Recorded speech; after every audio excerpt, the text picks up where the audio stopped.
Jay Crawford, Adam the Bull, Garrett Bush, Dustin Fox, Jason Lloyd, Tyvis Powell, plus, ba-da-da-da-da, you're loving him, Mikey McNuggets. And so many big names, it would take me hours to say all of their names. The ultimate Cleveland sports show starts now. Booyah! Hey, here we are. Let's go. We're having unfortunately, it's a bad day. About Yeah. the awesome show that was The White Shadow. That was great. There was some great, because this all started because Mike asked us right before the show. He said, "Do you guys know Hawaii 5-0?" And I was like, "Of course I know Hawaii 5-0," but I think Mike's talking about the new version. The reboot. But there was an We're original. talking about the Did Jack you know, Lord. I did not know there was an original. Yeah, like the late 60s, Jack Lord. 70s. Yeah. And that led me down a spiral of because I don't watch any network TV, no offense. Nobody does. I don't watch any network TV besides sports. And so none of those shows I watch, but I thought about the 1 hour dramas and it came to The White Shadow, which is one of my all-time favorites. It's a great one. But Hill Street Blues, I loved that. That was the first cop show. That was awesome. It's a really good one. Back then when you was growing up, you didn't know some of these shows was a little over your head. One of the shows that I grew up and that I questioned myself about was I used to be a big fan of Dukes of Hazzard. I love that show. I love it. I didn't really That's get what we didn't think that way. We just watched shows for enjoyment. And then I didn't know, and then later on, in our music, we was like, oh, look at that girl with the Daisy Dukes on. And then we were like, what is Daisy Dukes? And I was like, oh, I get that. Yeah. And then they had the car, but then it was the car was had the Confederate flag, and it was General Lee. General Lee, and I'm like, this is wild work. Yeah. Can I give you a fun fact, G? That's so funny. I had an uncle that was trying to rebuild a General Lee in his garage. You'll see them around every once in a while, exact replicas. They still jump them. They go down to the south and they have these jumps. And it's of course messed they up do. because I would love to have that car. It's, it's such an oxymoron. It's messed up. It was like a 70-something Dodge Charger. Yeah, remember what was the show with the talking car? Night Rider. Kit. Night Rider. Riders. Yes. Which Remember the fall guy, now the you can fall talk guy? to your watch. You're like a decade younger than I am. So you said Hill Street Blues was the first great cop drama. Yeah. Now, these don't hold up today, but go back and watch Kojak.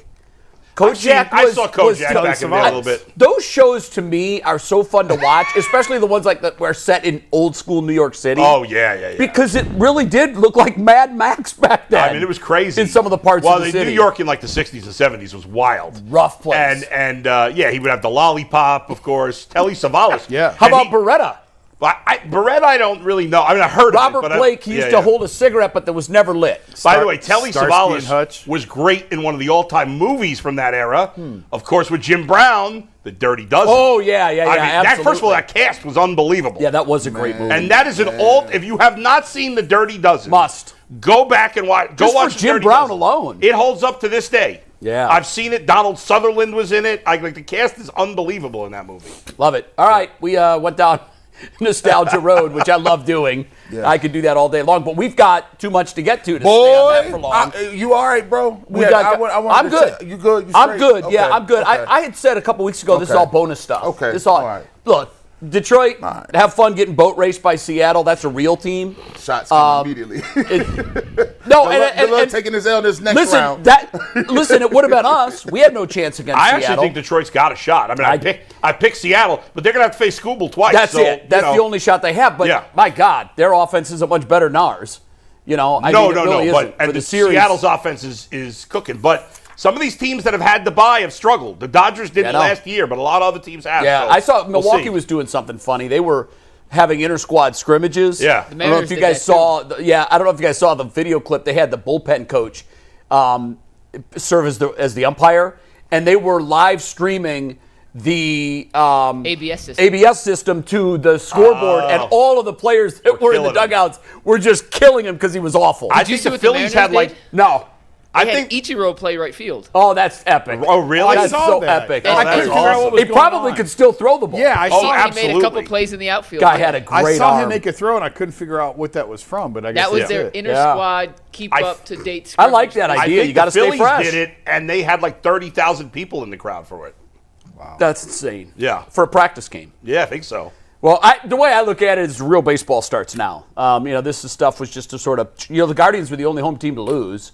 Yes. I don't think there were any major surprises. I don't call Detroit over Cleveland a surprise at all. I thought Chicago would win. Oh, really? I picked the Padres to win, but I'm not surprised the Cubs win. It was pretty even, but I thought the Padres would win. Yeah. I didn't like the way the Cubs were playing the last month of the season overall. Yeah. Well, neither the Tigers fans didn't like the way their team was playing. That's true. Either. It didn't matter in the end. It didn't matter. Yeah. All of the big collapse that's been talked about, they're right where they would have been had they maintained their lead. So they might have had home field. Might have been the one seed because at one point they were, but really they haven't been a good club since the All-Star break. No. We'll recap the guards. We're going to dive into the Browns now that the Dillon Gabriel era is set to begin. How long will that era be? That's anybody's guess. And we're going to do Mike's 5-piece of stats, which is always interesting stuff on Fridays. And in the 5-piece, which is actually a 6-piece, and a trivia question this week. Okay. I'm going to give you the trivia question now. I'll give you the answer when we get to that segment, but I don't want to spend 6 minutes thinking. So for the next 50-ish minutes, you guys can ponder on this question. But the question is, when Dillon Gabriel starts tomorrow or on Sunday, he will be the shortest left-handed quarterback to start an NFL game since who?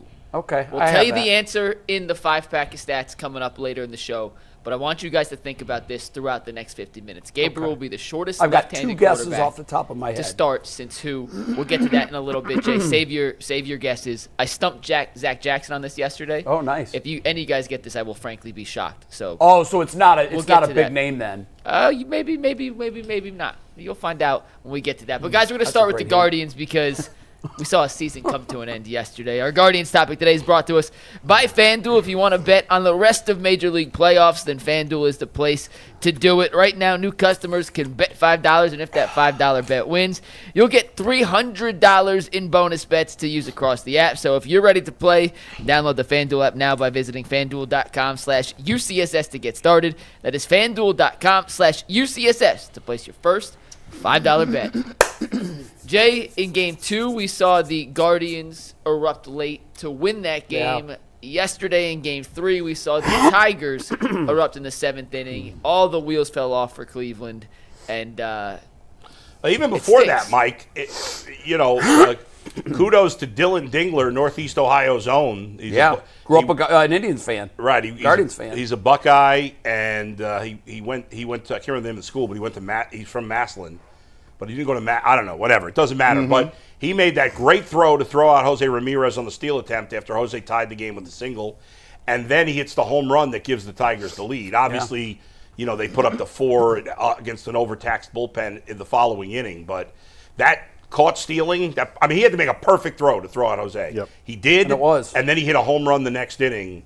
And I think it was 2 outs, nobody on when he hit it. Yeah. And those 2 plays really changed the momentum. Like when the Guardians had gotten that hit by Ramirez to tie the game, I felt good that they were going to win the game. And that caught stealing and that home run were huge plays. Manny, Jose's base running can be parsed a million different ways. I live with those mistakes. He's an aggressive base runner. That's what he does. I know we have the benefit of the results. He was out by a millisecond on both of those. That I don't fault him at all. You're in the playoffs and your offense is challenged and you got to do something.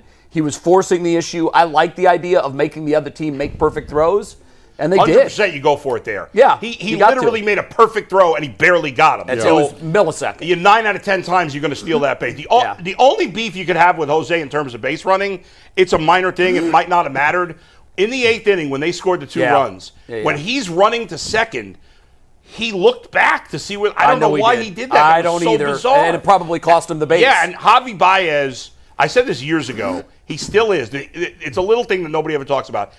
Nobody is a better tagger than Javi Baez. Wow, he slams down that tag so fast that I'm telling you, any other fielder, Jose's safe at second. Yeah. But between the turnaround for a sec and then the tag by Baez, that was the out. Now, they were still down 6-3, but, you would have had a runner in scoring position. Who knows? Yeah, and nobody did anything after that, obviously. No. There was no sign. I think, to quote the late, great Denny Green, one of my all-time favorite coaches, just for his sound bites alone, they were who we thought they were. Yeah, sure. The Guardians were offensively challenged. We knew that runs would be extremely hard to come by. But They had the big inning in the 8th of Game 2, but if you take that out, that was the only inning they did anything. That's it. It's the only inning that they really put anything together. And they did it with multiple guys, and they got the 2 doubles and then a couple of home runs, and it was that great. Was the inning. They got 4 extra base hits in that inning. Yeah, 2 doubles, 2 homers. And then the rest of the series, they got, I think, 3 extra base hits. Yeah, they just didn't. The entire rest of that series besides that inning. By the way, is Stephen Vogt more upset today about the Guardians losing this series or the fact that Jason Lloyd was mistaken for him? Yeah, that's pretty funny. I heard about that. You heard about that? Work. Yeah.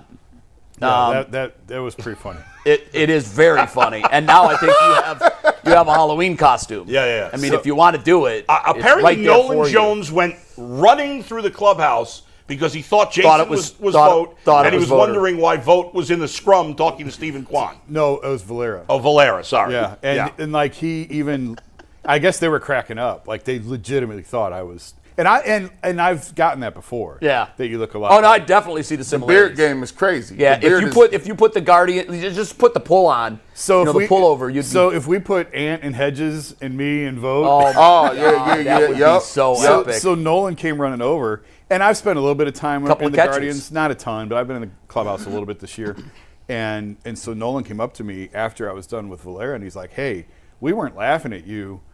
We just thought you were Vogt. Like, we couldn't figure out why Vogt was talking. Like, you look so much like pretty Vogt. funny. You think they were laughing at you? I didn't even know what was going on. Oh, yeah. Like, I didn't even know. Yeah, right. Why would you? And I wasn't paying attention to him. Yeah. But like, Zach's like, oh, yeah, he was waiting you out to talk to you.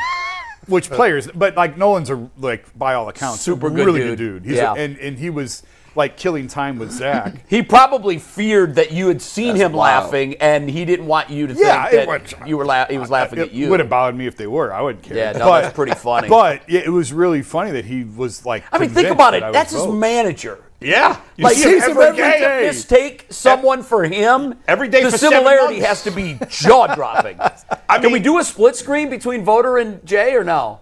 Yeah, and could we? I'd have to take we'll the work on glasses it. off. Yeah, I'll you would have to take the glasses off, and I think if you garbed up with a hat and the pull, it would be dead on. We might have to. to. Yeah, you should do that. Maybe we'll have some fun with that next year. Yeah, we should. And Hedges, I mean, Ant and Hedges to me are 2 of the most similar-looking people that have no DNA. That's I don't great. think they have any DNA.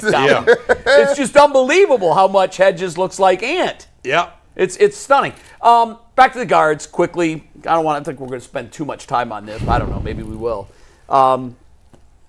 It drove home a couple of things.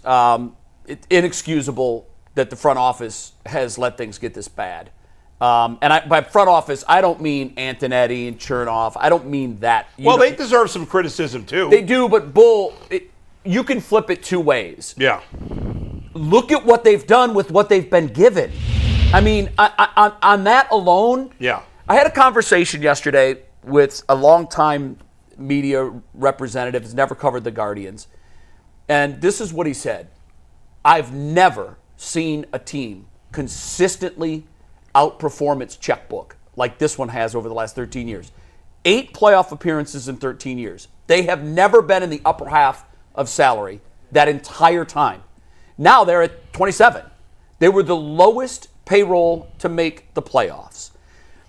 What they have done with what they are given, that's why I'm saying I don't want to ding Cherney and Antonetti for this, because God knows how terrible this could be if we didn't have those guys. I hear you, but they deserve some dinging. But they don't decide who's going But they do decide who's running their hitting infrastructure, which has been a complete failure. Okay, no, if you want to go there, I think that's a different discussion. Yeah, I do. All the free agent money, most of the free agent money they have spent in recent years has been spent poorly. I know it has. I won't argue against that. There's some criticism. It's not, they don't get a pass for their entire careers just because the owner doesn't spend. And I'm not giving them one. Yeah. What I'm saying is I'm not.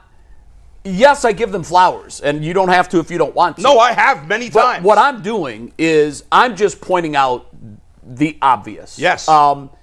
This same person said, how in the hell do you guys have any fans in that building? How? Yeah, it's fair. And I said, no, listen, that's a really good question. Now, granted, we didn't sell out any of the games because Major League Baseball. And by the way, Major League Baseball shafted us more this year than I can ever remember a team being shafted by Major League Baseball. We have 2 pitchers that were unavailable and they've got nothing on them. Nothing. Well, I wouldn't say that. Jay, then let's see it. It's coming. Okay, why is it taking so long? That I don't know. And you know what? If you had it, then show your hand. If you didn't, let them play. I agree with you. That was nothing but a shaft job, as far as I'm concerned. It's not if they have you think real they're going to do that to the New York Yankees? We've got whispers. I don't know that they are. Come on, I don't know. Bull, I don't know. Doesn't make any sense. Major League Baseball right now is so favorable to the Coastals and the big markets. In what way?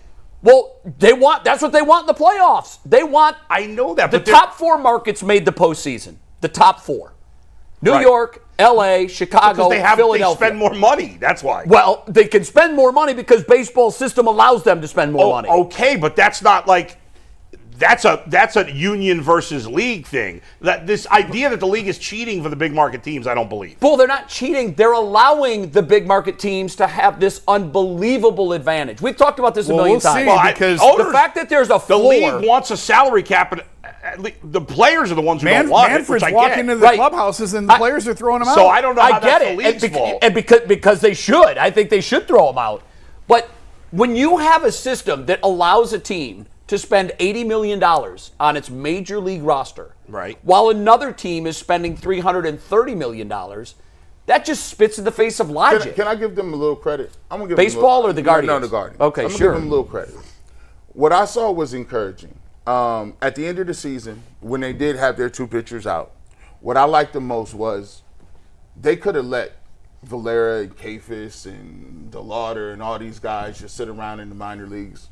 If they've moved and pivoted to saying, all right, well, if we're not going to spend no money, well, let's go ahead and really give these young dudes an opportunity to play, to develop. Because when I go back and I look at, the heyday of what the Indians used to be, which is kind of messed up because they already compared to that. But those guys were homegrown, the Tomies and the Bells and the Biergers and the Loftons and the Ramirez's. Those guys were homegrown, right? And Lofton was acquired in a trade, but the rest were. But for the most part, I remember watching these guys in Canton Akron, going to see Canton Akron Indians and seeing these same guys and then seeing them up here. If they move and say, "Hey, we ain't got the money," we'll get some money pretty soon. We ownership. You guys talk about it all the time. Yeah. But if you're not going to do that, I'm encouraged by saying, you know what? We had some errors in the outfield. Some young guys. Young guys had some tough at bats. But guess what? Next year, why would you not be excited about the spring when you have all of these guys potentially back again starting the season, plus another guy like Bazana? For me, that was like, oh, this is what it's supposed to be. Yeah, and there's a lot of potential with that. And yes, I thought Valera accounted himself very well in September. Kafis accounted for himself very well in September. Obviously, DeLauder's only 2 games, but it's good. He had some good at-bats in those 2 games. I think there's reason to be excited, but it's a lot of unproven players. Yes. The payroll, which was roughly $100 million this year, as of now, it's $50 million. Half the payroll is gone. Half of it. Bieber's gone. Bieber, Santana. Santana was a big Junis. Chunk. Yep. Hedges. Clase was on for $6 million next year. That's probably coming off. That's coming off. Luis Ortiz, not a lot of money there, but he's off. They've got 5 Lane guys. Thomas. They've got 5 guys next year making their money. Their payroll right now is somewhere with arbitration raises probably around $60 million. So they got some money to spend. What you telling me? They've had money to spend forever, and I'm telling you that I could make this team if they just put the payroll up to about 110, 150 million, which is not much more than this past year. I could drastically change this team. All right, you signed Pete Alonso, 3 years, 120 million, crazy money per year. Pete Alonso is a 31-year-old first baseman. They don't get paid long-term contracts. Nobody offered him a long-term contract last year. Pete Alonso is the perfect fit for this team. Yeah, he is. Perfect. What does he do? Hit 50 home runs a year? I think he's averaged 42 in his career. And he's amazing. And he's right-handed. He's right-handed, which is exactly what they need. It's not ideal that he plays first base because they got all these guys, but I don't care. But all these guys really aren't first basemen. Right. Well, they're playing first base, but Kafis is okay. Yeah, he's fine. not. No, if you could get Pete Alonso, you can move. Give me a real first baseman. Pete Alonso is a superstar, okay? And I know you like Ramirez in the 3 spot, but if I sign Pete Alonso, 1, 2, 3, Juan Ramirez, Pete Alonso, that's what I'm doing next year, okay? I signed JT Realmuto to a 2-year, $14 million contract to platoon with Bo Naylor at catcher. Now I have two. Bo Naylor's not great, but he's a playable Major League Baseball catcher. I split the catching duties with a good veteran, a decent young player. They split. Then I go to the bullpen. I sign Emilio Pagan. He doesn't cost a ton of money, but he's a good late inning reliever to add to the mix. Okay? I don't need to spend anything on pitching, on starting pitching. No, your pitching I don't need to spend anything and that's it. So yes, I spent $40 million. Then I spent another 10, 15 million. I add 55, 60 million to the payroll. That means the payroll next year is at most 115 million, and I'm a significantly improved team with those guys. Jay, you had said that's something. what I'm talking about. Get on the phone with this man. Pete Alonso, Get on the phone with this man. There was talk about Pete last year. Come on. Think about this for a second, okay? You got catcher Bo Naylor and JT Realmuto. Not amazing, but decent, right? That's decent. Serviceable. First base, Alonso, excellent. Bazana, if he has a good spring training and he's healthy, there's no reason he shouldn't be the second baseman to start the year. Well, come on. He ain't going to be the second baseman to start the year. He should be. He'll be up in 3 weeks. Fine. He'll be up in 3 so weeks. we'll say Rocchio and Arias for now. Eventually, Bazana takes over for one of them. The other plays short. Jose at third. I know he's great in left field. I don't give a rat's ass. Stephen Kwan's moving to center field. Oh, wow. Let's go. Stephen Kwan's moving to center field. I got DeLauder in one corner. The other corner is a combination of Valera and Kefis. I know they hit the same way, but I spread them around. Manzardo's my DH. All right? I like that lineup. I like it better than what we had. That's a lot of potential. Look, it's a hell of a lot better than what we had. Way better. I mean, way better. You're doubling your home run production from your starting lineup. That's right. And you got guys in Bazana and DeLauder and Manzardo who I expect to be good players. I think Valera is going to be solid. I think Valera and Kefis are solid in 300 to 450 at bats. I still hold my breath on injuries with the guys that have been oft injured. I hear you. That's part of the game. It's going to happen. Valera. But if that's the lineup going into next season, I feel you're going to be happy. Oh my God, I'm you're thrilled happy with that lineup. Jay, let me ask you a question. I said that I'll stand by it. Even if they come out at the end of the season and say, "Here's what we have," it's still unfair to those guys that they were unable to play while they were snooping around trying to find the smoking gun. What have you heard that leads you to believe that they've got the goods and they're just sitting on it? Why would they sit on it? I just think this offseason, I think both guys have thrown their last pitch in Major League Baseball. Well, we said that instantly at the time. Yeah. We instantly said, that's it. These guys are done. I've seen enough proof. Yeah. I have. I mean, we've seen the pitches. We know what we haven't seen are the betting slips. I'm sure Major League Baseball has them. My thing is, and I'm not advocating for guys that are guilty. I think they are guilty. But absence of the evidence, they were unable to pitch. And I think that, look, they weren't going to be a World Series contender, but they took two huge pieces of the team out of the dugout. We haven't seen anything. I can't look at Clase and say, boy, Emmanuel Clase would have made a big difference in October. He would have helped. No, he wouldn't have, because they would have traded him at the deadline. Okay, then we'd have other pieces for him. Either way. That is kind of Major League Baseball doing what they did and when they did it, why not wait until after the deadline? Screw the team that traded for him. If you have evidence or believe that a man who's holding the baseball in his hand is literally throwing games, even if it's one pitch, how can you leave him out there? Okay, so I'm glad you said it that way, because I had a discussion with 4 or 5 seam heads, and someone said the same thing. They said, you can't have a guy in the game that's throwing games. He didn't throw games. Well, if he's intentionally throwing balls. He threw pitches is what he did. And intentionally in the dirt. He wasted pitches that he felt were insignificant, and I can dig myself out of that hole. To me, it's kind of like Pete Rose betting on his team to always win. Boy, I disagree. When you have the ball in your hand and you have control of the game and you're intentionally throwing the ball into the dirt. Show me he threw baseball games in the playoffs last year. Now we got a conversation. Yeah. Now we can't have that guy anywhere near baseball. But my thing is, and I do think he's guilty. I do. But with each. But you still want the murderer on the team for October. No, what I want. That's a little extreme. But let's not call him a murderer. What I want is just fair justice being dispensed. Yeah, This is the same league that, like him or not, and I know there are those on this panel that don't like him at all. They jettisoned Trevor Bauer to the Netherlands, and what? The league didn't do that. The league, Bull, you and I both but officially. know. Officially, no, but you and I are both smart enough to look at the tea leaves and figure out what they say. I hear you. The NFL did the same thing to Colin Kaepernick. 100%. Big market.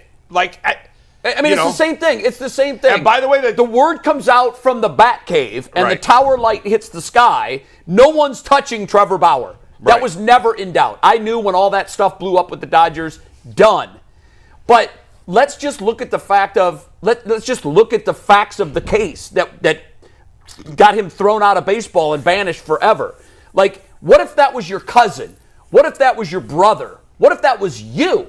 No one wants to feel like they're being treated unfairly, or at least not given a talking fair about now? shake. Bauer? I'm talking about all of it. I'm talking about Bauer. I'm talking about the Guardians pitchers.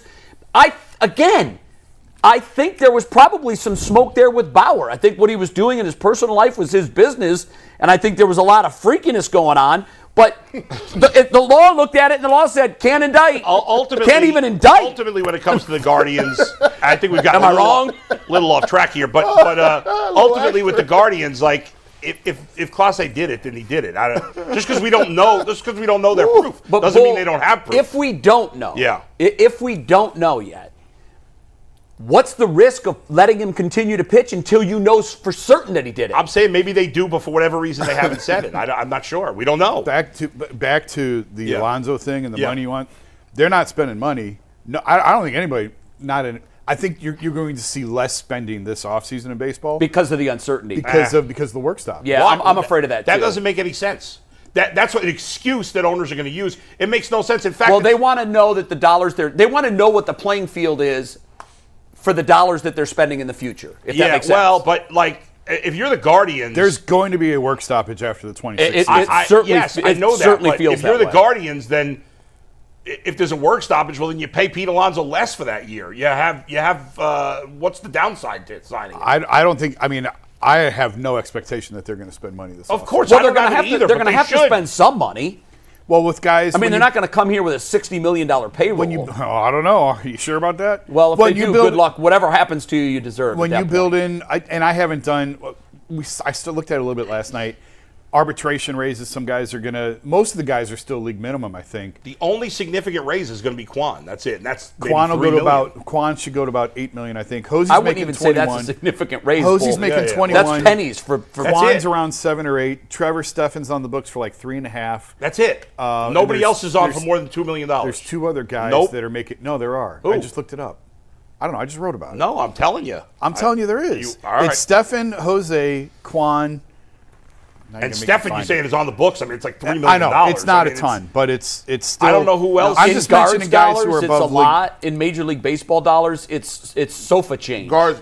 I can't think of who else. I don't. I'll find it. I It's can't- not a lot. I'm not saying it's a ton.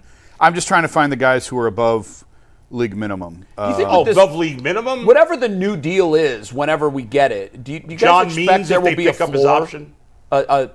There has to be salary a floor. You can't have a cap without I- a floor. The whole reason of the cap is to have the floor. The floor is more important than the cap. I've been saying that Yeah, yeah, forever. yeah. I don't care what the cap is. If Yeah. if the New York Mets want to drive their Metsmobile around New York and throw $100 bills out the window, I'm for that. That's fine. They can't spend money wisely. They just don't know what they're doing. So I mean, look at the keep Browns. doing it. They spend Keep more the- money than anybody. they're Don't the know what they're doing. They're the Yeah. NFL, the Major League Baseball's version of the Browns. Yeah. They just spend, and they win nothing. Bybee. Ramirez, Quan, Bybee, Clase, and Bybee. Steffen, and, Yeah, and, he and just got Clase is some coming Right, off. Clase is coming off. So now it's 4 guys, and Steffen's their 4th highest paid player. It's like $3.5 million. That's $3.5 that's million. crazy. I don't know what means. I forgot about means. Means What's has his an option, but I Yeah. don't know if they'll pick it up. Why wouldn't you? It's the like, whole I think reason it's like $5 million. the whole reason you signed him was for Yeah, next but you've year. developed some pitchers now. Maybe you didn't Okay, expect, so trade him. I wouldn't just decline it. Yeah, I What wouldn't are you either. You getting can for never it? have it. And for that Something. money, it might end up being a great deal. You I don't know, know. for the I mean, Guardians, if they they just- develop them and they trade somebody. I know it sounds crazy to say Alonso. There's no reason they can't sign him.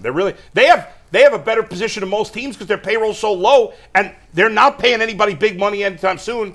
Who's going to get paid big money on this team? I would Nobody. love to see Pete Alonso in a Guardians. amazing. jersey. I would too. I don't It'd be think amazing. I would I don't too. think it's realistic. I know it's not realistic, but it should be. Yeah. It should be, and it wouldn't take them over. Like if you signed Alonso to a $40 million a year deal on a somewhat short term, 3-4 years, your payroll's still under $100 million, or it's around $100 Which million. is stunning. Jay, how long are we in purgatory here? Well, when does the ownership, the Blitzer group, Well, that's if Blitzer still wants to buy it. officially Oh, take? Oh no, they're buying it. They'll buy it. Yeah, Okay. they're in. I would think by the end of the decade they'll be I thought it has to happen in the next 2 years. no. Well, that's See, I forget too. At the time he took him on as a partner, I thought the number was 7 years, and I thought that was 2021. It'll be by the end of the decade. Oh, okay. I spoke to someone. I'm hoping 28. I mean, maybe it's wishful thinking. I think it's going to be the next 2 years. Zach has done more digging on this than I have, and I don't want to give away all the goods. First of all, I don't know that we've confirmed it all the way. Yeah. It'll for sure be the end of the decade. So you telling me we got the Dome and the Blitzer group at the same? Yeah, that's what I'm talking about. 2030. Yeah, let's go. We're on the come up, guys. I'll be 100, but it'll be fun for you guys. On the come up. All right, let's pivot and talk a little Browns, guys. Our first Browns topic of the day is brought to us by Mazda. For those who believe it's not just about playing the game, it's about redefining it, because these moments do more than win.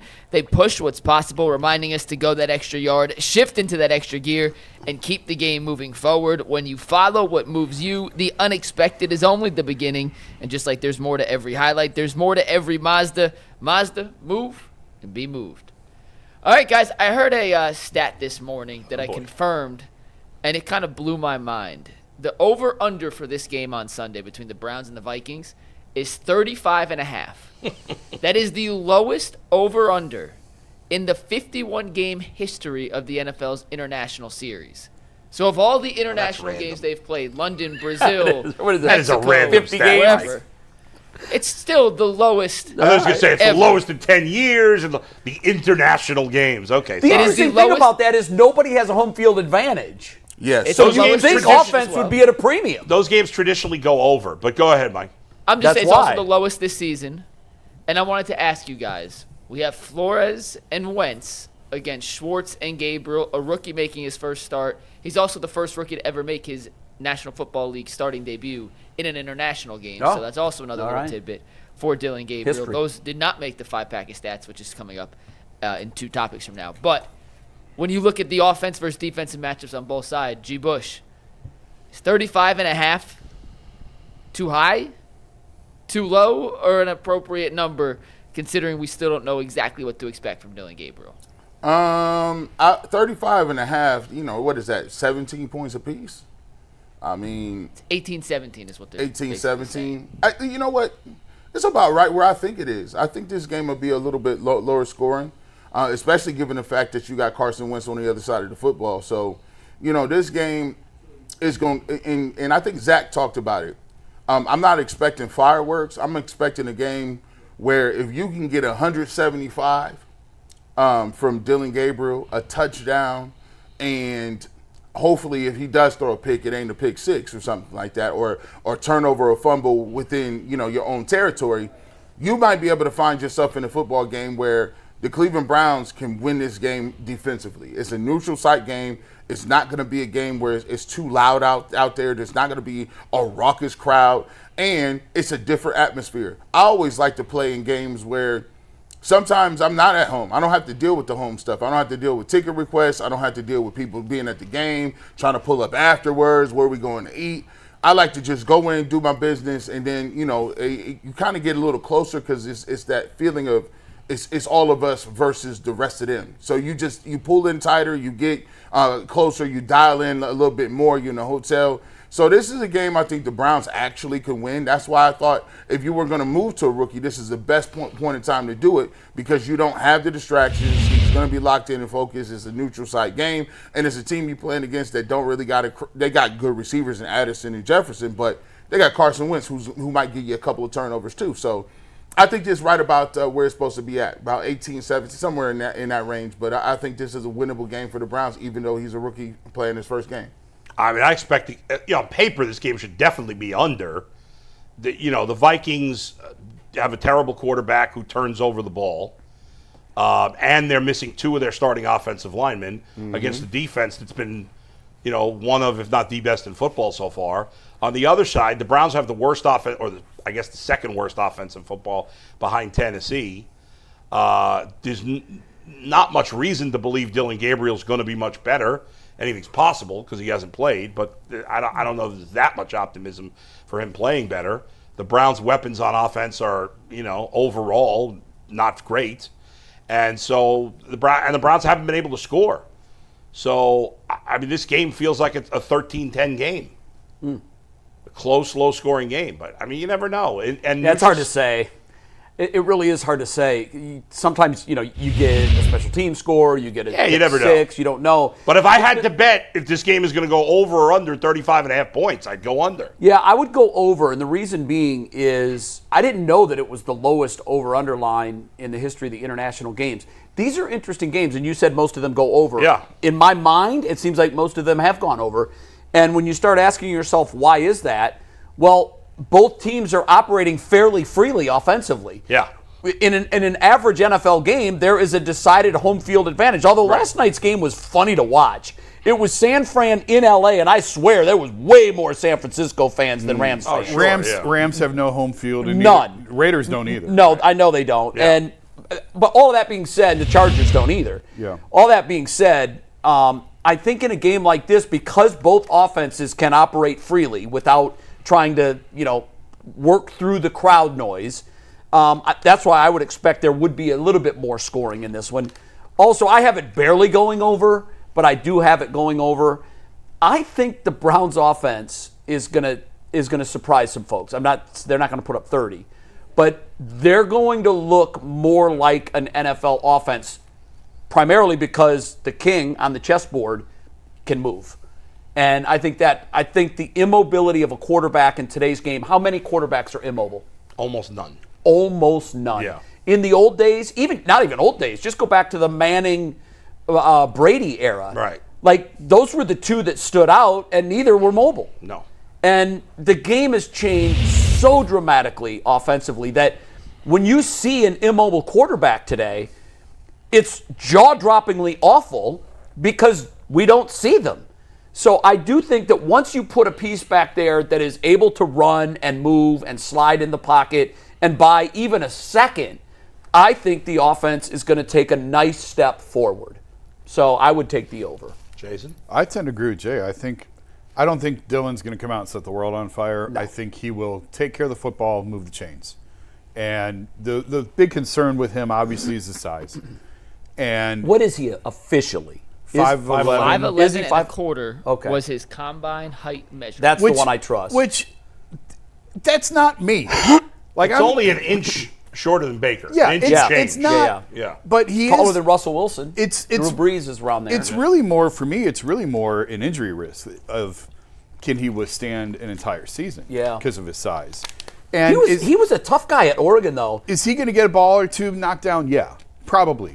It's an incompletion. You move on. Right. The concern I have is if it's not batted down, if it's tipped, and now it's a 50-50 ball. Right. That's the bigger concern. More so, if the ball gets swatted down at the line, all right, well, it's an incomplete pass. Not that big of a deal. But if he's getting passes tipped, that's where it becomes a concern. But I think it's going to look like a functional offense. We will see the experiment because as a defensive lineman, we're not even really trying to keep him in the pocket. Right. We ain't trying to flush you nowhere. I want to keep you in the pocket. Yep. So now you got to find a throwing lane over my 6'4", 6'5" D tackle. Your offensive lineman is 6'2", 6'3", 6'4", guys that are in the middle of you. And now we want to give you, not only with that, we're going to make it very difficult for you. I don't even know if I really want to blitz you like that because what I want to do is I want to show a bunch of blitzes at the line of scrimmage, but I'm dropping them off in the different places. So the quick game is nice to say, but when you throw in quick, you might throw to a spot you think is open, but we got guys dropping underneath that, you just don't see them. So that is the biggest thing when you're dealing with Flores is because he can bring all of those guys or he can bring none of them. And it's up to you, and especially when you got new tackles rotating in there, where the protection scheme, calling out who got who, what is your slide protection, what are some things on twists and stunts like that are going to really get to you. We'll figure it out early if the situation with him is more of an anecdotal thing where people say you're shorter, or if it's a really big problem because you'll see it immediately if he's having trouble throwing the football and finding passing lanes, and also. The injury thing is one thing, but he has to get rid of the ball. Like I don't like seeing him running around outside the pocket. He might want to get rid of that rock too. I think one advantage that Minnesota actually, the Browns are technically the home team in this game. Right. One advantage that Minnesota has, I mean, I don't know how it'll play itself out if at all. There's no way to show it, but Minnesota's been in Europe for a week. True. More than a week. Yeah. Because they played in the Dublin game. Yeah. Dublin to. But we'll be there by 5 days by the time of kickoff happens. They flew in Wednesday night. Yeah, so their bodies should be acclimated to the difference. Should. But I think you're right. Minnesota's staying there for 12 days is better than 5. Bigger than staying internationally, Bull, I think one thing that plays towards the under and in the Browns' favor. 3 of the Vikings starting offensive linemen were ruled out for the game today. 3 of their 5 have been ruled out. I said 2 earlier. But. Nope, 3 of their 5 have been ruled out. I could give you the exact names if you give me 1 second. So their offensive line will be as bad as ours. Are out. Donovan Jackson's out.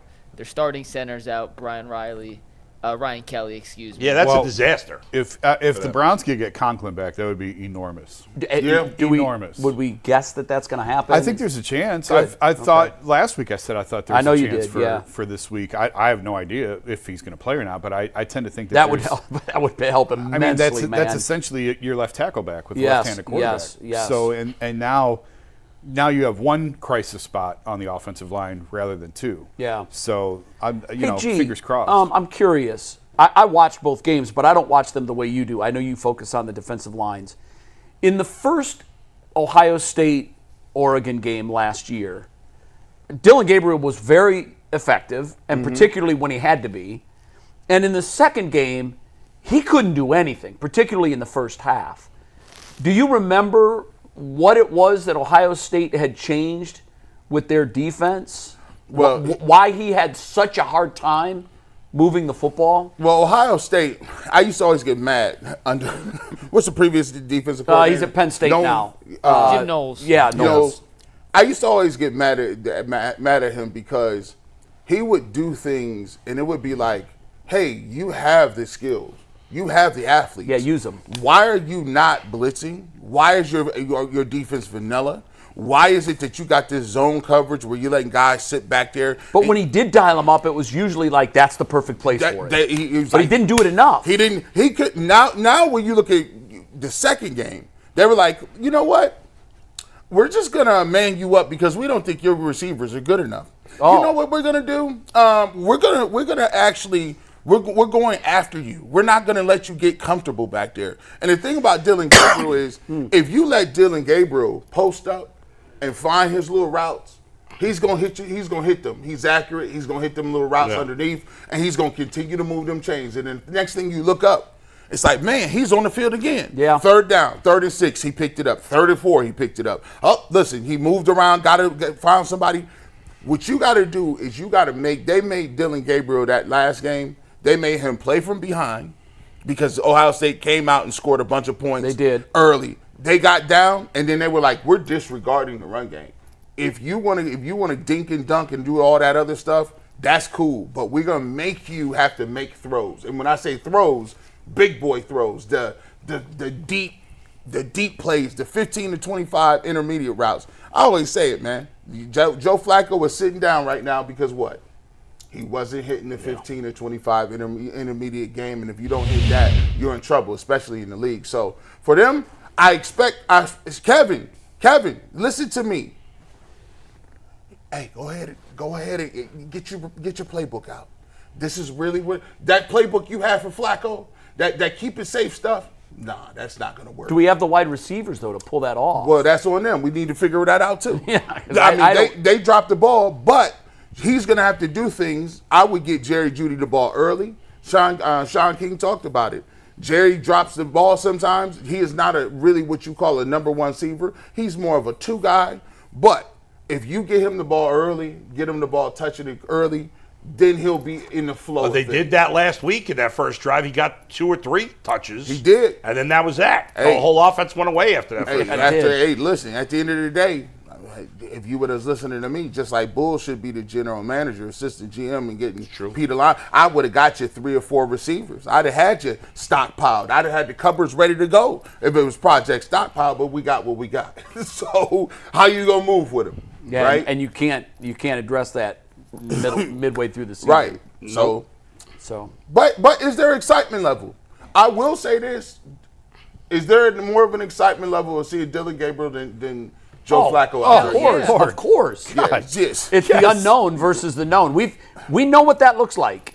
And that's not going to get it done. Yeah, we don't know what the kids are going to look like. Right. So let's find out. So I'm excited. It's not the excitement of the first round quarterback. No, it's not. You know, like if you're a Giants fan, when Jackson Dart goes in, you're excited because you drafted him top of the draft. Oh, you put your clothes on. But Bull, it is what it is. It's all we got. I'm still more excited than Joe Flacco. Right. Yeah. But I'm not. But there are levels to it. Yeah. And you're right. It's a third round draft pick.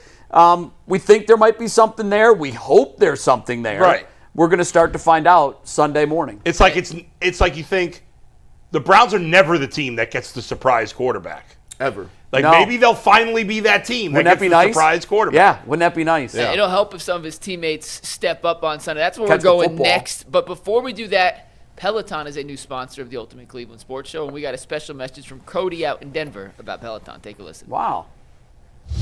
I'm Cody Rourke from Locked On Broncos, and this episode is brought to you by Peloton. Peloton is shaping the future of fitness with the brand new Peloton Cross-Training Tread Plus, powered by Peloton IQ. This is Peloton's most advanced equipment yet, giving you real-time guidance and endless ways to move, whether you're running, lifting, or you're cross-training with your favorite instructors like Alex Toussaint. It's training reimagined to make your workout more personal. Peloton is built for breakthroughs. With features that help you plan, stay motivated, and hit peak performance, you can let yourself run, lift, flex, and go, while Peloton handles all the rest. Plus, Peloton IQ provides real-time strength coaching, tracking your progress and suggesting weights that challenge you so you can get stronger. Plus, the new movement tracking camera, it counts your reps and corrects your form in real time, making sure every rep is safer and smarter. So, let yourself run, lift, flex, push, and go. Explore the new Peloton Cross-Training Tread Plus at onepeloton.com. All right, thanks, Cody. All right, guys, let's get to our next topic. We know Dillon's starting for the Browns, but which offensive player around Dillon Gabriel has to step up the most to get the best out of Dillon Gabriel? Did we organically come up with 4 different names? G, I'm not sure who G's going with. I was the last one to send mine in, and I thought someone Go ahead, Jay. Who you got? I mean, I thought the guy that was obvious. That's why when I sent it to Mikey, I'm like, we didn't send one in. Oh, okay. Because I said, but we talked about it this morning. Okay, I've got Quinshon Judkins. I mean, I still think that you can establish. What do you want to do when you're starting a first-time quarterback? Run the ball. Run the ball. You want to take pressure off this kid. Let him throw in situations where they might not be looking for you to throw the ball. And I think Judkins is that guy. I really do. I'm higher on him now than I was when we drafted him. I thought we should have taken Henderson. I was on the record saying if you're going to take one of the 2 Buckeyes, take Henderson. But after watching both of them, and I know that there's not a ton of data on these guys, but I just think Judkins is built to be a workhorse back. I like Judkins more as an NFL between the tackles back than I did Henderson. I do now too, and you said at the time Judkins is the guy.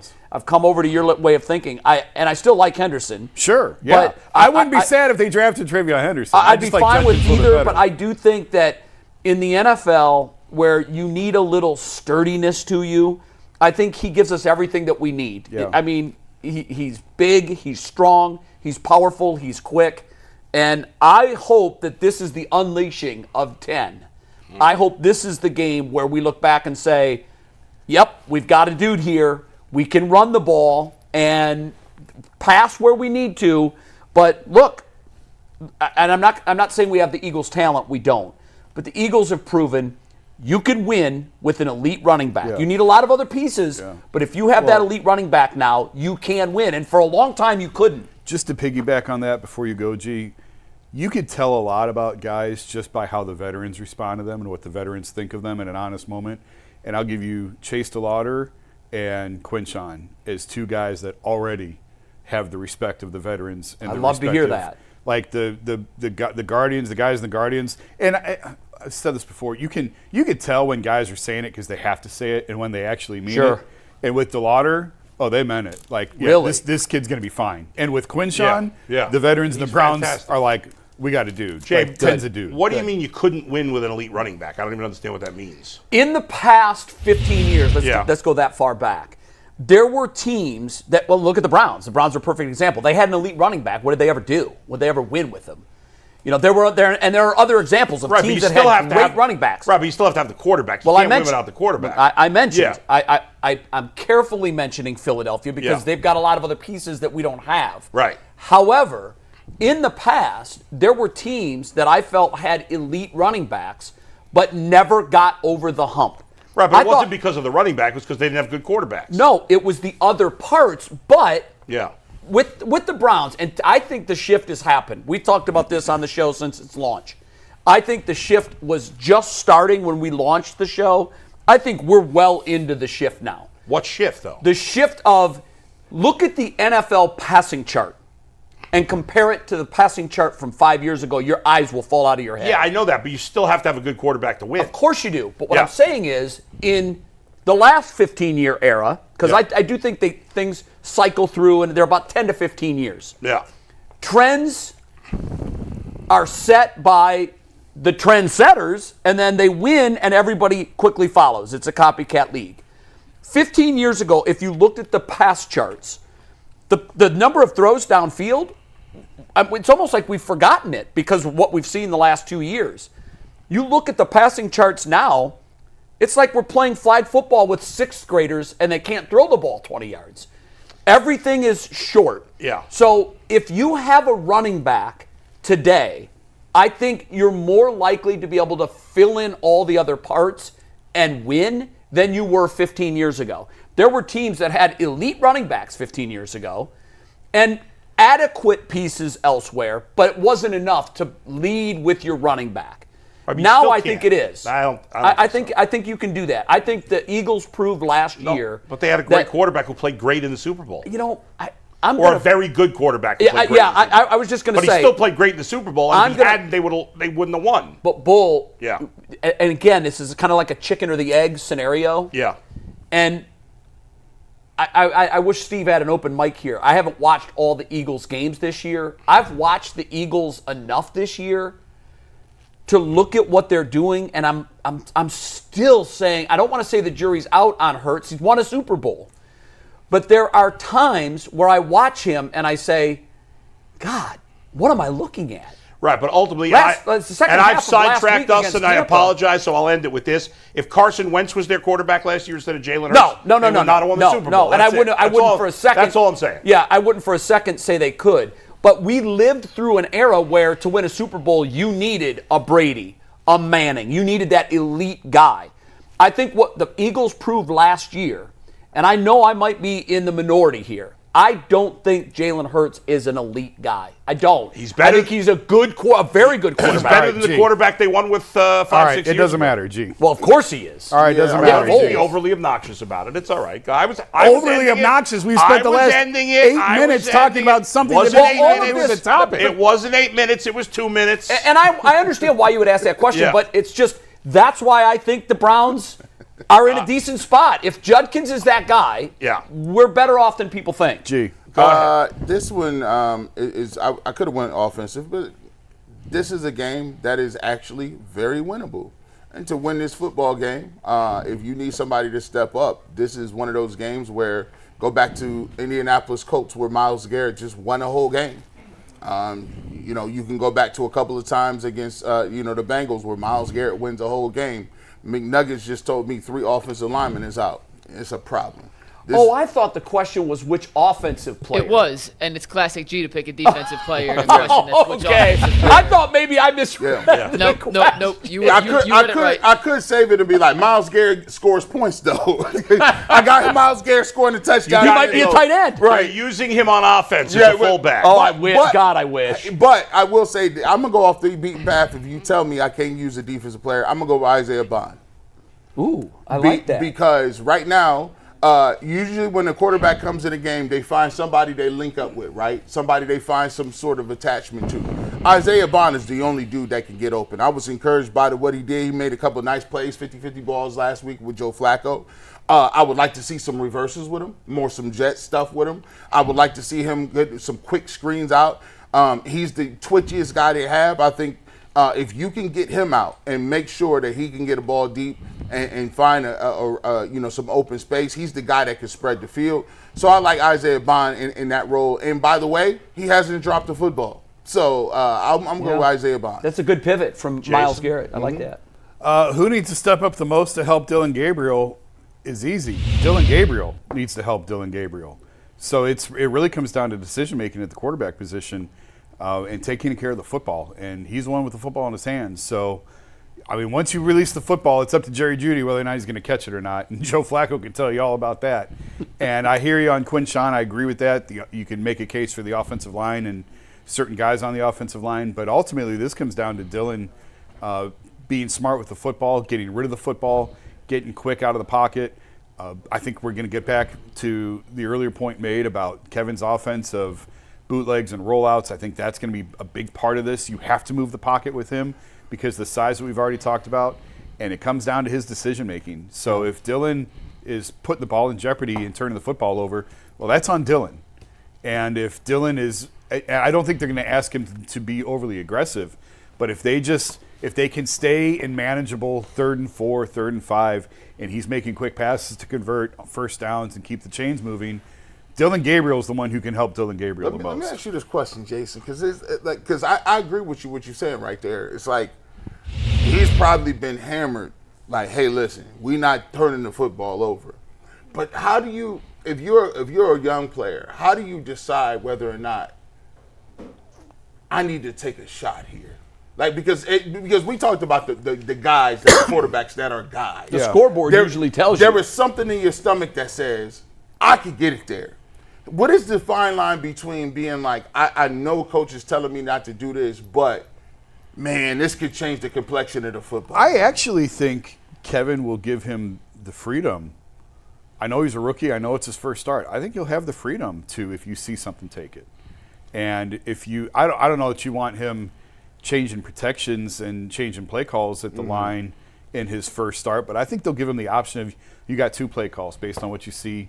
You know what I mean? Pick one at times. I think there is more trust in Dillon Gabriel from this organization than a lot of people realize. Why? I think the head coach and the quarterback see it the same way. Really? Well, then the quarterback better play well because if he doesn't, it's on Kevin. Well, fine. You mean in the first start he's got 1 shot and then that's it? Of course not. Okay, well, that's what you just said. You just said you better play well. I did not say first game. I'm saying overall. And I agree with that. There's been too many passes given to the 2-time Coach of the Year over the last couple of years. So that's over for me. So define play well.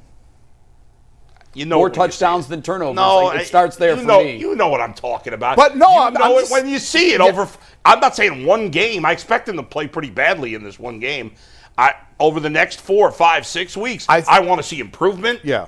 I want to see a guy who looks like an NFL quarterback, not a superstar. I think he looks like a legitimate NFL quarterback. I think he will be competent. That's not to say you can't do better. I think he will be competent. They haven't had a lot of competent quarterback play the last couple of years. Well, I guess what you're saying is, look, and I just want to see I'm invested in seeing if he got what it takes. I'm gonna watch. But the first game, I'm going to give him a little bit of grace to say, okay, I just want to see if it looks like you're not swimming. Right? Yeah. And then I want to see from first game to second game, where's the improvement? Yeah. Did you improve in some of the other areas? And that second game's at Pittsburgh. Right. And so that's the second joint. Welcome to the league. So now, so this is why I was saying before, I would have preferred that they ripped the Band-Aid off. Because by now you would have had some stuff with Trent. You had a good chance at understanding who it is and what's going on. Yeah. Like he would have been seasoned a little bit by now. But we can't argue over it's water under the bridge. Yeah. But I just want to see if he comes out here and looks like he's just not swimming. Like, oh my God! Well, who you got? Now, if we could say just anything like G did with defense, I would say the answer is actually Kevin Stefanski, who's the worst offensive coordinator of football since the start of last year. I don't even know if there's any debate about that. Provably true. So he needs to step up his game and stop running out this high school offense he's running. I know, everybody stinks. It's never his fault. I get it. But you guys were so stunningly wrong on this. Jason's got going all philosophical on Dillon Gabriel. G. Bush don't even know what the hell's going on. He's picking a defensive player. Jay saying Quinshon Judkins. I'm philosophical because I think the guy holding the football needs to do the most to help himself. No, I think by philosophical, you Yeah. outthought the question. Yes, that's right. Who needs to step up? Somebody else. He needs to step up. That's a Jason answer. Thank though. you. That's what he does. Thank you, Jay. Meanwhile, Jay saying Quinshon Judkins, which, he needs to step up, but all right, great wise. How much more can he do? We're standing at your How feet. much more can enlighten Judkins us. do? You can't win just running the football. So the obvious answer is the most important player in the passing game, and that's Jerry Jeudy. You paid Jerry Jeudy to be a top receiver. He was very good last year. Everybody has lost their minds. Last year, you had knuckleheads like Mike and Earl and everybody else. I can't call Earl a knucklehead. Mike's a knucklehead. Earl is my guy. So sorry, Mike. You're getting knucklehead a lot. Fair enough. But go overrating Jerry Jeudy, and now we're to the point where I think there's 50 wide receivers better than Jerry Jeudy. Like, give me a break. Look at you want to give Kevin Stefanski gets a pass, but Jerry Jeudy gets no pass. He's never caught a football from a decent quarterback in his entire career. He can't catch footballs from shitty quarterbacks either. Let me ask you a question, Jason. How many drops did he have last year? He led the league, I think, 14. Okay, that's less than I one don't a know game. that for Don't sure, tell me but he I think can't it was catch. in that area. Nobody drops the ball that often. No, that's one per game. When the offense is bad as the Browns is, the drops look worse. Agreed. Agreed. It's a flaw in his game. But to make the guy's a pretty good receiver. There's definitely not 30 receivers better than him in football. No, I know, but chance. it's funny because it's like when we say interceptions aren't Emerson's thing. Yeah. It's hard to say, well, okay, it is a flaw in his game. He has one job, catch the ball. Yeah, and he does most of the time. Well, most of the time, but at a higher rate than anybody else in the league isn't good enough. No, I don't think those that's big third down conversions. Right. Hey, Mike, did Jerry Jeudy have the highest drop percentage since the start of last year? I don't think so. I wouldn't say he does. I bet that he does, but maybe not. Probably, I think it skews higher than you think. I doubt it. He got stepped. So the guys who don't have a lot of drops have 7. So he had 6 more drops than other guys. I'm not saying it's perfect. I'm saying he's a pretty good wide receiver. If he didn't drop the ball, he'd be ranked even higher. His drop rate since the start of last season is 12.2. Oh my God! How do you feel? There can't be one higher than that. How do you feel he's playing this year? With a minimum number of targets. How would you assess his play this year? What's that, Mike? Well, hold on. You're both talking at the same time. Yeah, he said his drop rate is over 12%. I said there can't be one higher than that as long as you look at like a minimum number of targets. His drop rate is 12%. He only had 13 drops the whole season out of how many targets? Last year, he had a 9% drop rate. So he's gone he had down. 13 drops out of 90 receptions. Okay, so who had a high? There were guys with more than a 9% drop rate, no? This year he's at 13.3%. Okay, but I said last year. Let's go to last year first. I'm trying to. I have one hand and I have to hit the other button. Well, let's go. Get the other hand going, Mike. You do it at home personally, so let's go. Whoa. That was funny. Thank you. That was quick. Yeah. Can I sort this individually? It's just this is teams. Very frustrating that we can't get this stat. All right, here it is. Lightning Drop fastball. rate. Last year, Amari Cooper led the NFL with drop rate. Well, he's gone now. He's out of the league. How was that? 13.1. 14. You say 14? 14.1. Correct. Where was Jerry Jeudy in that? Now, by the way, these are wide receivers that the Browns have determined are serviceable wide receivers. Yes. So what do we want to cut off? That's their blind spot. The target number at? I'd say at least 60 targets. Yeah, I would say 3 to 4 a game, probably 4 a game. All right, so 60 targets. Yeah. Yeah. So Jeudy ranks. So there's 1, 2, 3, 4, 5, 6, 7, 8, 9th.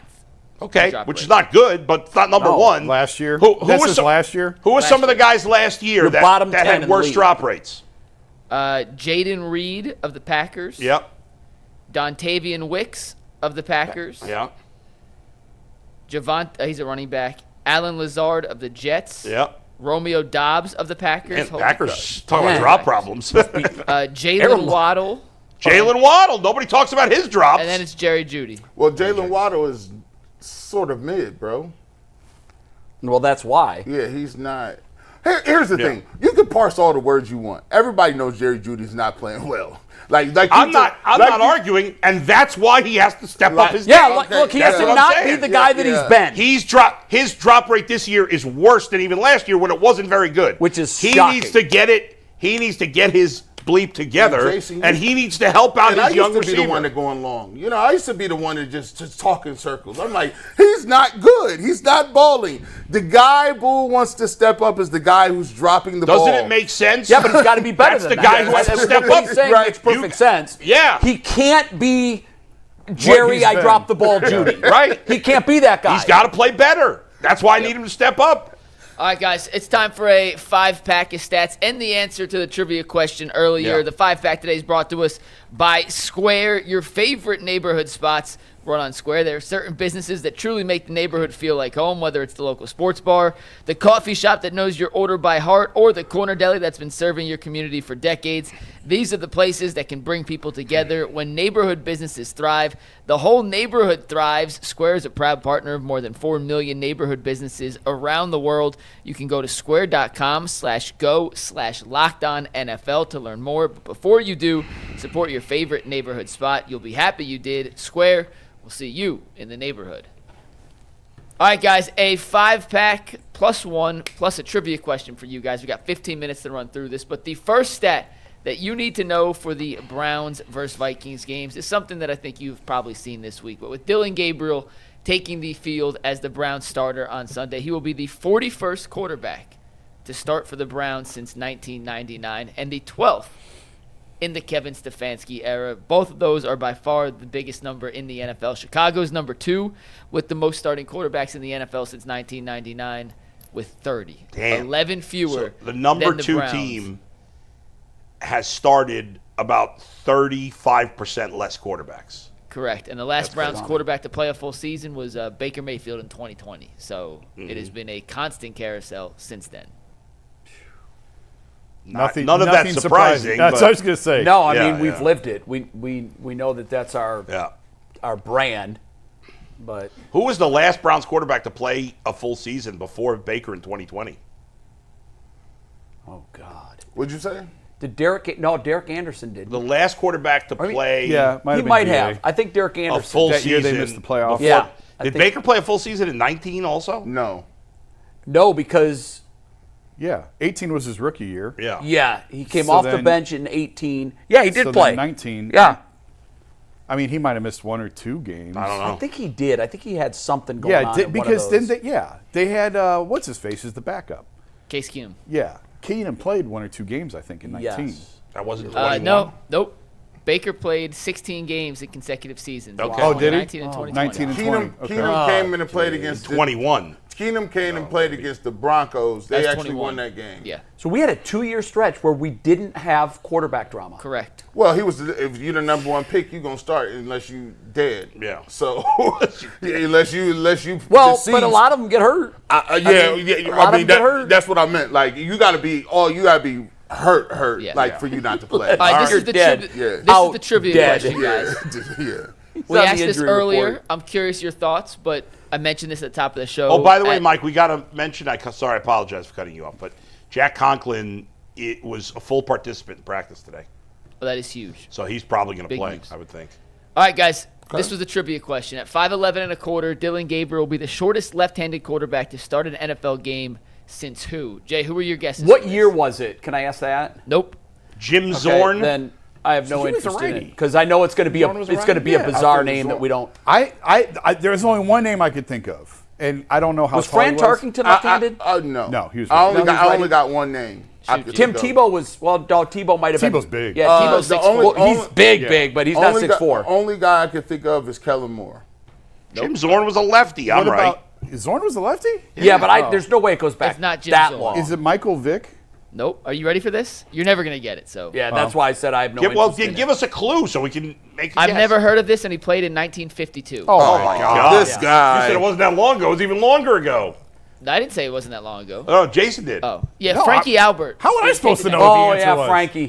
Frankie Albert, I covered him. 1952. Jim Zorn was too yeah. long ago. I covered You figured it Which was somebody. No, I I don't just expect say he any of you wasn't guys to left-handed. know who Frankie Albert was. Never I've heard. never heard Never of him. heard Why of would you but even ask that question? Who the hell would know that? The point is, it's been over how tall 50 years. How tall The was other thing Frankie too is Albert? a lot of guys. He was 5'10". A lot of guys played in the league at a height that was laughable. You know, like in other words, they were listed at 6'1", but they were 5'11". Nothing that And happened.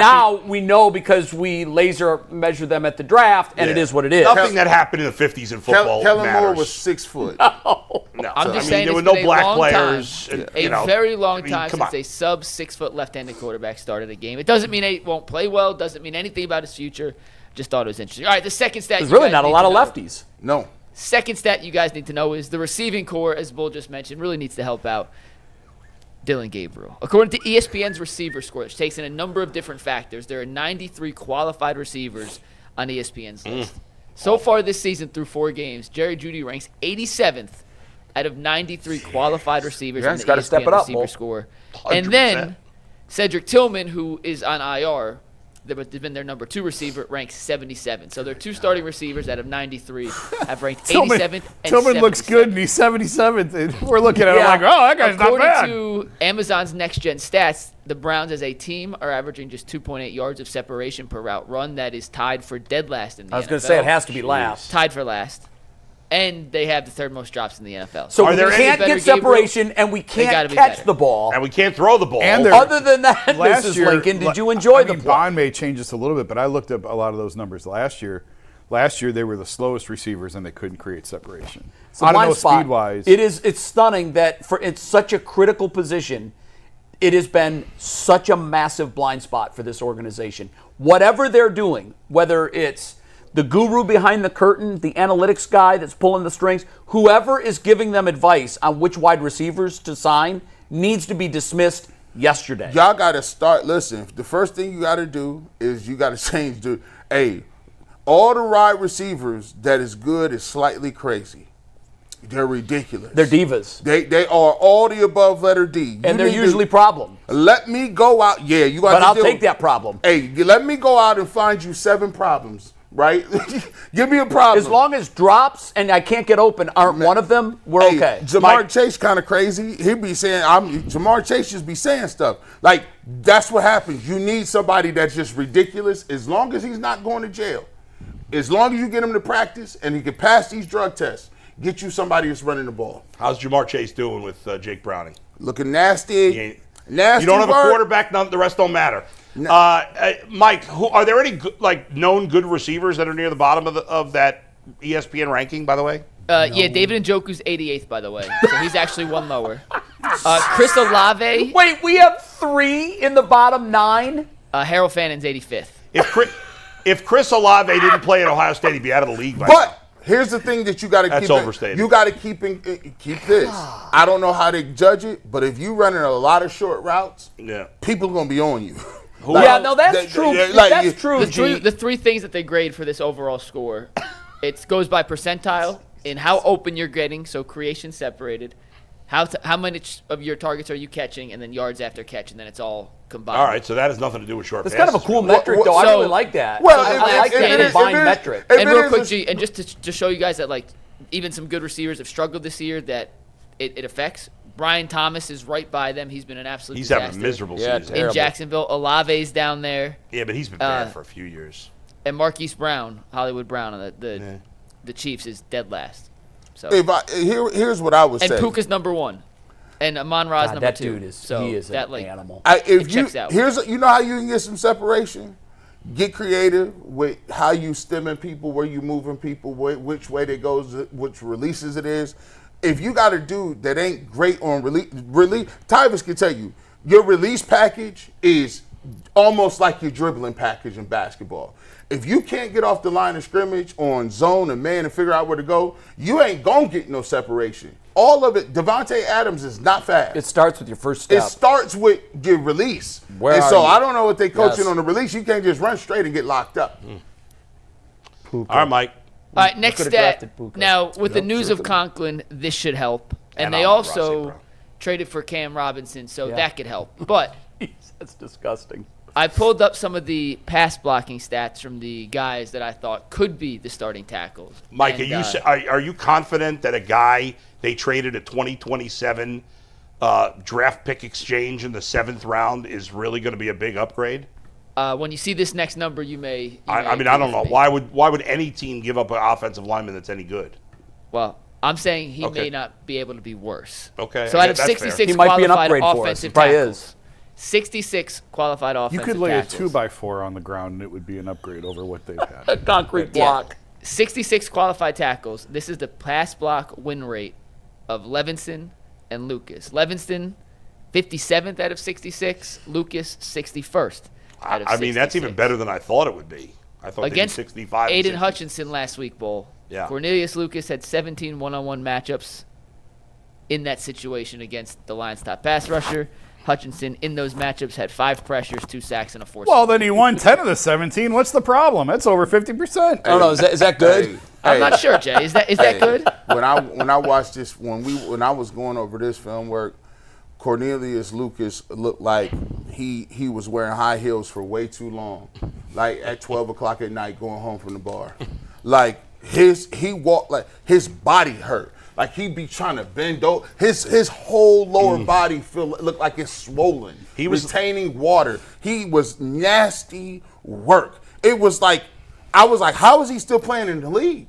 He looked like he came into camp not expecting to play at all. That's true. Like, Dewan got this one. I'm straight, big dog. No, then they was like, you're playing. So basically, these stats that you're giving us, without much argument, we have the worst offensive line and the worst wide receiving core in the NFL.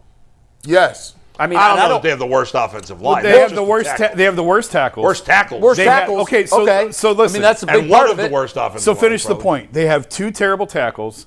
They have slow receivers who can't get open, and they have a quarterback who can't move. Yeah, it's a and you recipe wonder for why the disaster. offense It's sucks. Recipe for disaster. But yet, And a coach who showed no creativity at all. what do you want him to create? He's got 2 awful that's his tackles, job. receivers who can't Yeah, move, his and a quarterback job. who what he can't needs move. him to create is take a magic wand and say, bling. So Hall of So Fame there's left that tackle. free pass. So It's not a free It's pass. a free pass. It's not. So he let me- hasn't been good enough either. I Yeah, agree. okay. But So- look what he's got to work with. So this why I keep saying, somebody, if we gonna give Kev the benefit of the doubt, Andrew, it's a little too late. Because if you saying, No, that's where all my attention if goes. you saying that this is what it is, and you've been giving me that as head Kevin Stefanski, I'm going to him being like, what the heck is this then? Like, or is this a collaboration or what? Because you can't have the worst tackle group, the worst receiver group, and then be like, but our D-line is popping, though. It's like me answering Mikey McNugget's question. Hey, what's the most important offensive line or offensive stat of this game? And I say, Myles Garrett. That's exactly what Andrew Berry keep doing. I got Mason Graham and Myles Garrett and Schlesinger, though. That ain't you got your job. 49ers won a game last night. They have one good player on offense, Woo! Christian McCaffrey. That's That it. was crazy. One player. But you know what They else? have nobody you know who else. else they have? And this kind of hit me when I was watching it. They picked up Pinheiro, I think maybe week 2. I'm not sure. He hasn't missed. He's been unbelievable. They won the game on a field goal. It's just, why is it that when a team like San Francisco needs a kicker, they go out, they get this kicker that... I mean, to be fair, even though we're mad at Andre Schmidt in week 1, he did win game 3 for them. No, I know, but he Yeah. also definitively lost a game for us. I mean, I hear you, but Eddie Pinheiro's been there 2 seconds. He might lose a game for them, But too. are we saying He's been perfect so far. no matter what Doesn't you miss a think, kick. no matter what you think about Stefanski, everybody would agree he's not Shanahan on the sticks. He's not. No, nobody's going to confuse him for he's that. not- but he's how not. many I mean, NFL Coach of the Year awards? he's making Mac Jones look like a legitimate NFL quarterback when we know he's not. It's true. They had you guys- I don't wanna who was take it their too best far wide off this. receiver yesterday? Nobody. They had no Kendrick wide Bourne. receivers, no tight ends. Yeah, they had Bourne went McCaffrey nuts. and nothing. Bourne went nuts. That's a guy that Jerry Jeudy should look at Bourne and use him as his example for what a guy can do who's been riddled with drops. That guy was incredible last night. Hey, Open all night, caught everything, but I think one ball. Hey, they got And man, the Rams' decision there. I It's don't different. want It's to take levels, it too far off that track. And they but was on the road. kicked a field goal. It's levels to this. This is why I'm excited. Why I'm excited because you told me they said in that organization that this was their guy. Well, they G, said that. Gee, I got a stat for you on this. I'm going to combine the last 2 into one because they all go hand in hand together. So let me run All through right. them all. We'll react, and we got super chats before we head over to KYC. But We know Brian Flores likes to blitz. Minnesota this season ranks number 4 in the NFL in blitz percentage. They blitz on 35.8% of all their plays. They rank number 2 in pressure rate, so their blitzes are getting home to the quarterback at 31.7%. As a result of that, Minnesota ranks number 1 in the average depth of target against. So the shortest average depth of target from their opponent quarterbacks at just 5.7 yards per depth of target. That's why Joe Flacco got benched right there. Significantly lower. I don't know what this stat is on Pro Football Reference. It's expected points added by pass defense. No idea what that means. But Minnesota ranks number 1. It's the inverse of offense. Well, they had a 34.04. Number 2 in the NFL was 11.57. Wow. So God. I don't know what it means. So they're number 1 by a mile. By a mile. Now, how does that translate for Dillon Gabriel? You asked. As a senior at Oregon against the blitz, Dillon Gabriel completed 72.5% of his passes for 1,286 yards, 15 touchdowns, and 1 interception. Okay, so that's astounding. He was very good against the blitz. A college defense, different than an NFL defense, and even different than a Brian Flores defense. So I pulled the stats on how Brian Flores has done against rookies in his career. In his career against rookies, Brian Flores, 9-1 overall, 4-0 as Minnesota's defensive coordinator, 5-1 in Miami against rookie quarterbacks when he was their head coach. He beat Caleb Williams twice, Bryce Young and Aiden O'Connell as the DC, and rookie quarterbacks have not had much success. Now, those aren't exactly against Brian stellar Flores' defense. quarterbacks. Just a 41% success rate and a minus 0.158 EPA. Those teams average just 16.3 points per game. So those are your 5 stats for the week. Bull, I don't want to. We don't have much time to argue that much, but I would say that if we could put those Dillon Gabriel versus the blitz I just think it's in stats college. up again. No, it is in college, but what? I mean, it's good numbers. Yes, not it's good, guys. If we can put that graphic up again. Yeah.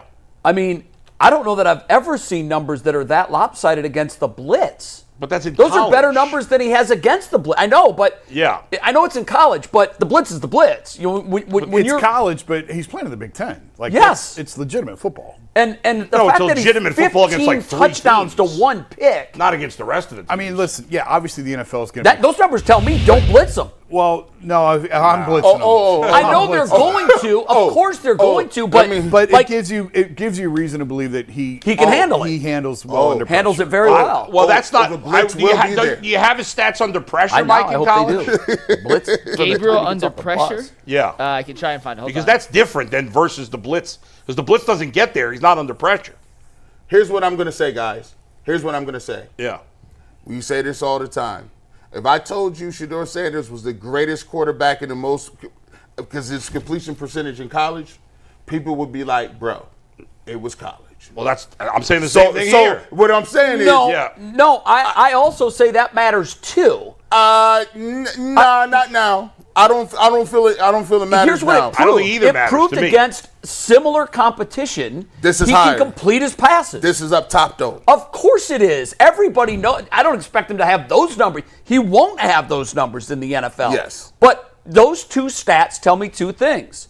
Shedeur Sanders can be wildly accurate. Yes. And yes, against college talent. But again, in the Big Ten, I'm more impressed doing that against the Big Ten than I would be at Colorado. But 15 touchdowns to 1 interception against the blitz. I don't care what league that's it's not the in. perfect stat. Yeah. But in a quick search, we got to get the super chats. Yeah. He ranked 12th out of all qualified Division I quarterbacks last year in PFF grade under pressure. Okay. So it's not That's a perfect impressive. stat, but it's the best I Yeah. could find you in 2 seconds. So. That's not, but it's probably not as impressive as what you just showed there. 12 out of whatever. It No, was a 12 out of 60.7 grade. something. So Yeah. We gonna see we're gonna Sunday. see. Yep. All right, we got super chats real quick. Then we're heading over to KYC for 30 minutes of never before seen content. First one comes from the Hot Saucers, who says, "Gee, I cannot confirm nor deny that my wife knows I have a FanDuel account." Joey BOD says the Mighty Mouse era starts Sunday morning. James Mace Jr. says, "Bull, I'm not gonna lie, your baseball knowledge is outstanding." Thank you. Digman Freud says, "Could the guards mess around and sign Kyle Schwarber?" No. No, they won't. That would be fascinating they would. to see how Guardians fans would be excited, but there's obviously a little part of them. No, you know what? I'm getting greedy. I want Schwarber. Schwarber and I'm not gonna lie. Alonso. There you go. And I want Alonso. You want to increase your home run output? And I want a pony for Christmas. I want a space as you shuttle. say all the time. I want a space shuttle. I want a pony. Next super chat Yeah. comes from Bull's biggest fan. Forget Adam being guard GM, make him president. Also ask Bull if he can adopt me. I cook, clean, and can out-debate Jay Crawford if he needs a break. Yeah, I'm sure he can. I would 100% be a good president. Would you adopt this guy, though? I would be unbiased as president. bro. I would work for all Americans, and I would stop separating all Americans like most people are doing. Right now. I think he was talking about. Yeah, he was talking about the baseball Guardians. president. Yeah, I think he was talking about the I'd be a good president of the United States. I'm pretty sure he wasn't talking about president of the United States. And by the way, Why not? If you adopt a person or a man over a certain age, that means you guys are just together. That is not an adoption. Yeah, that's true. Set apart Laz. This dude wants that. I'll adopt you, buddy. Set apart Laz That's says what they with call Dillon's it now. height and Making a our reality offensive show. line problems, I think Dillon will look like Baker's last year with us, and that's his ceiling. Derek Waldmiller says Shanahan going 3-0 with Mac Jones without their top 3 receivers and Kittle. Jones looks good. I'm sorry at this point, Kevin has proven he's not a guru. Sean Baker says, can't wait to see DG ball out. We don't player hate on this side. Not attacking my man Jason, but I am attacking your position / posturing. It's not consistent. Who, me? I'm the most consistent one out here. Miss Bell 70 says, trust Dillon now that washed up one was bad? Question mark. Say that again. I didn't hear. We trust Dillon now that the washed up No, one how was could bad? you trust him? You can't trust him yet, but you got to give him a shot. Go ahead, Mike. I got something like a stat I got to read. So let's All right, finish Sean this. Baker says, seeing people light up at the first opportunity to dunk on Shador, just as disgusting as Shador fans waiting for DG to fail. The disconnect. didn't even wasn't talk even about mentioned it. on the show. What are you talking about? Simmer down. Until Nails G back. brought him up at the end, and nobody dunked on And him. by the way, we said we were excited to see Dillon Gabriel play, Yep. right? James Mace Jr. says, if Dillon can be on par with Brock Purdy, will he finally be our guy? Yeah, Brock Purdy's. Do you see Jack Conklin likely to play? Yeah. I mean, I know we talked talked about about that. No, I mean, you said. No, he said it. Oh, I missed it. I totally All right. missed it. Kirk Davis says, Sorry, Bull. Kirk Davis says, real quick, what's your guys' least favorite candy? Candy Across the board, corn. real quick. Anything with nuts. Black licorice. Candy corn's gross, dude. Y'all even made our licorice bad. Why you make black licorice taste like Scott that? Fazakis says, talk about lipstick on a pig. One great month of pitching made everyone forget about how terrible this lineup is, and now we're not nobody gonna forgot. sign No him one this forgot. offseason. Nope. And Topo42 said, did Bull just call someone else's actions obnoxious? Yeah. Yes. Yeah. he Just did. because I'm obnoxious doesn't mean other people can't Bull, be 10 also. seconds for your stat. There have been 23 quarterbacks in the history of college football that have completed 68% or more of their passes. Only 2 any good. We'll see you in 2 minutes.